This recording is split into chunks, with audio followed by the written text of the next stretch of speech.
تاجیکستان کشوری کوهستانی با 15,000 گونه جانوری است، اما کوهستان‌های این کشور را بدون کبک دری تصور کردن غیر ممکن است، چرا که این پرنده زیبا نه تنها بخشی از محیط زیست طبیعی تاجیکستان بلکه بخشی از فرهنگ مردم این کشور است. خانه‌دا دو کب دارم. خودم کاسالم همین آوازی کب عصبات آرام میکنه. پدرم وقتش با کب باز بود.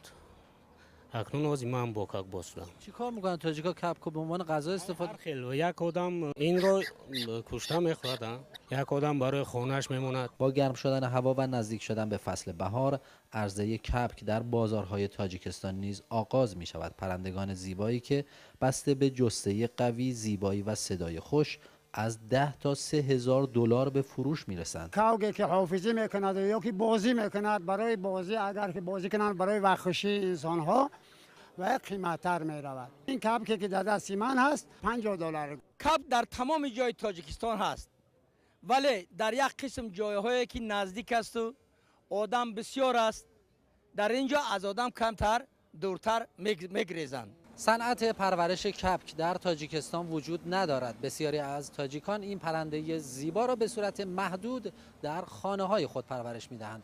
رضا کریمی، صدا و سیمای جمهوری اسلامی ایران، دوشنبه، تاجیکستان.